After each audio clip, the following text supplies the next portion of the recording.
भद्रं पश्येमाक्षभिर्यजत्रः स्थिरैरङ्गैः स्तुष्ट्वागुंसस्तनूभिः वसेम देवहितं यदायुः।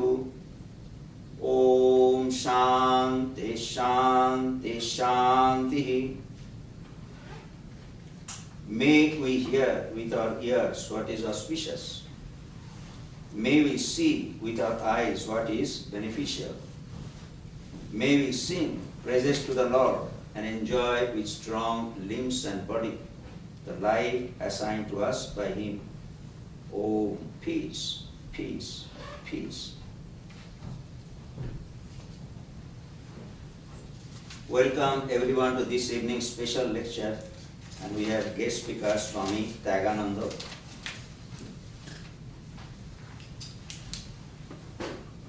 He is from Boston. He is minister in charge of the Vedanta, the Ramakrishna Vedanta Center.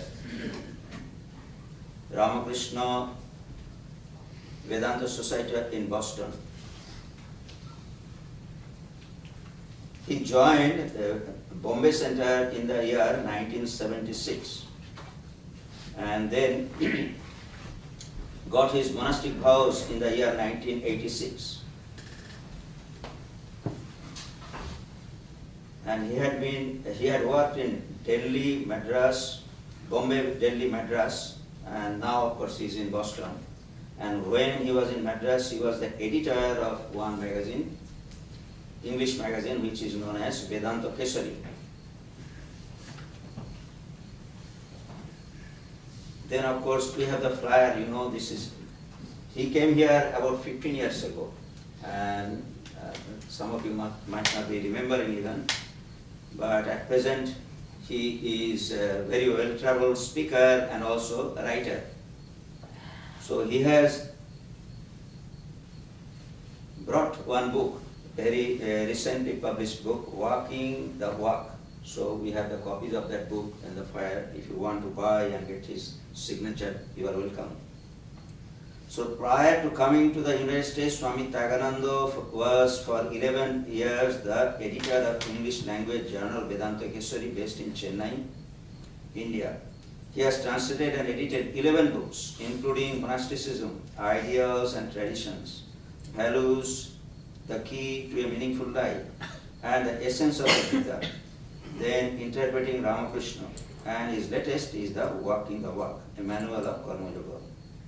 He has presented papers at academic conferences, and he gives lectures and classes at the Vedanta Society as well as at MIT, Harvard, and on invitation, other colleges and religious groups in North India. Incidentally, he is the Hindu chaplain at MIT and Harvard.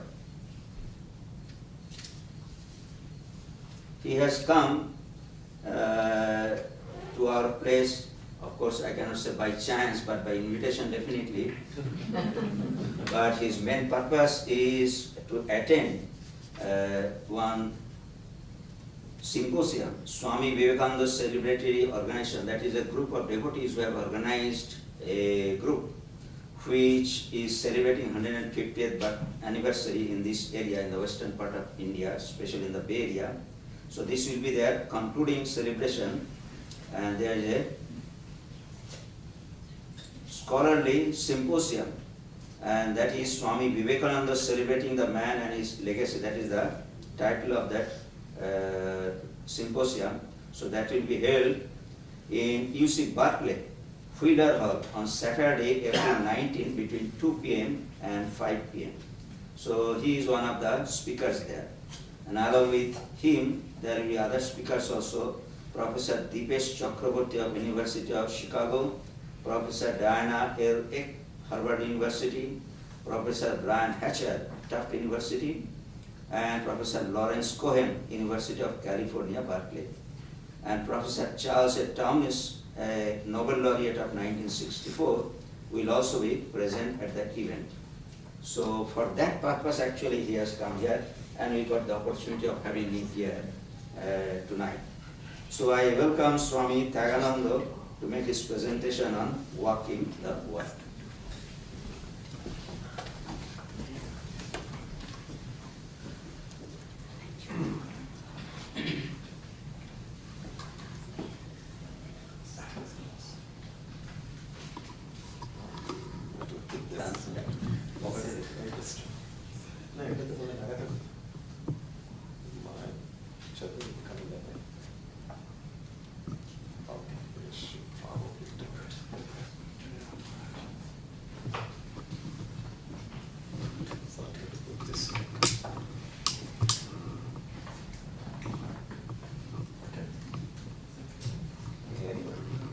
Affect my heart.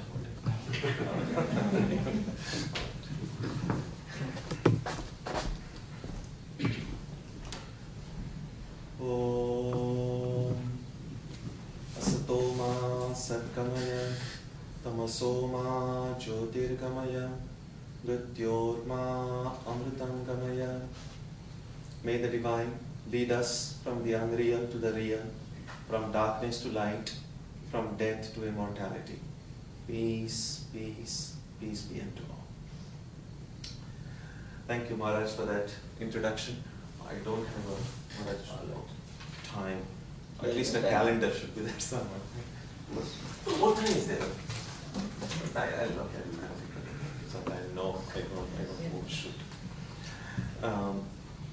So I'm very, very happy to be here as Swami Prabodhananda ji said. I was here 15 years ago. I'm very happy to be here. And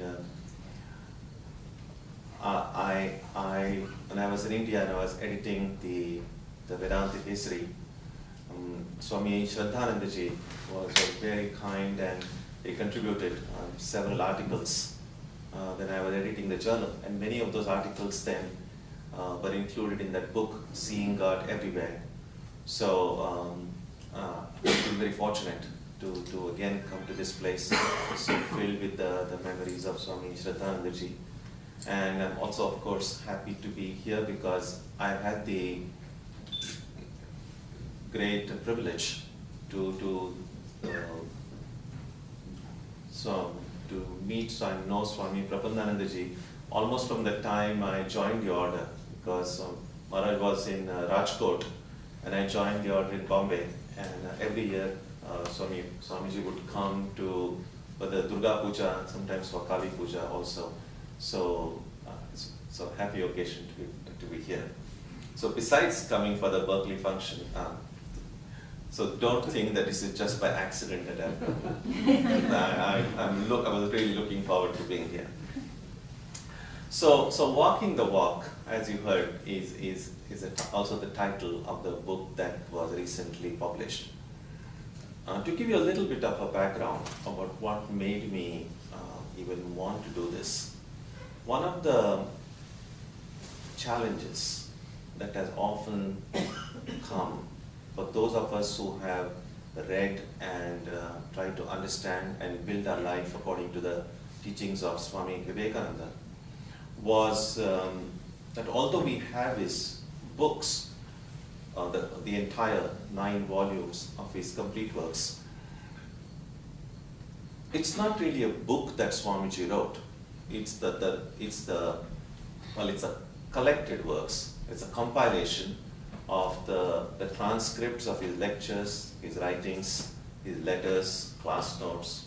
So there's an enormous amount of material in it, but it's not a book that Swamiji wrote, although he did plan on several occasions to write something big, but his life was short and he never really did it. So the challenge before us is to try to figure out if Swamiji had written a book, how things would have been. For instance, the only way we get some idea about Swamiji's train of thought is when he gave lectures to a specific audience over a period of time.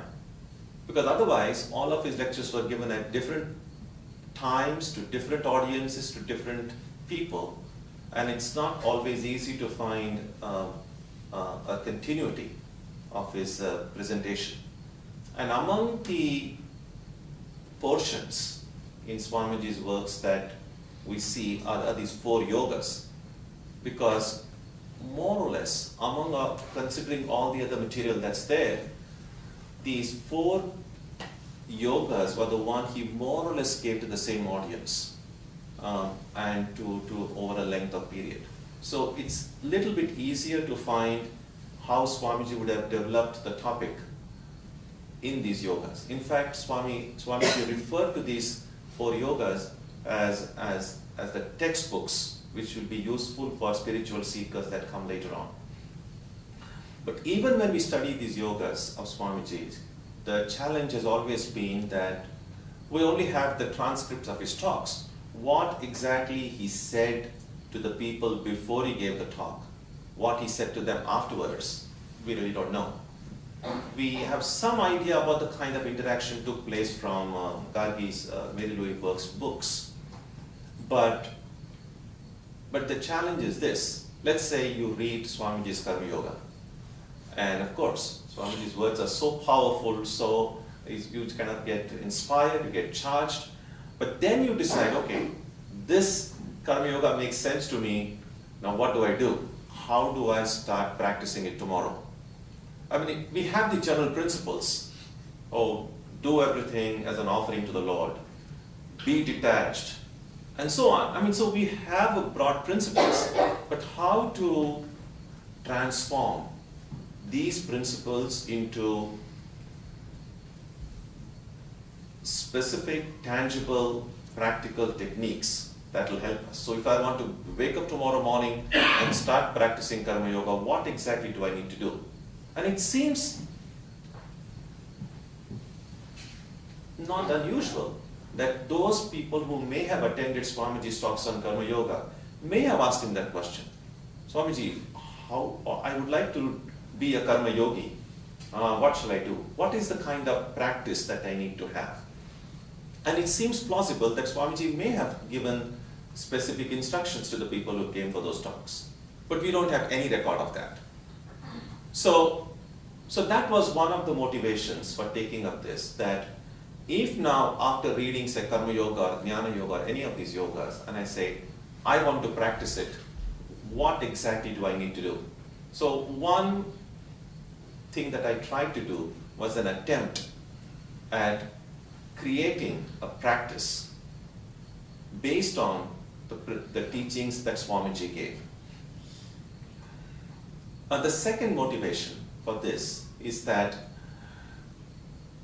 we have lots of commentaries written on the Gita, the Upanishads, all along, right? Beginning from the earliest that we have is from Shankaracharya and the other Acharyas.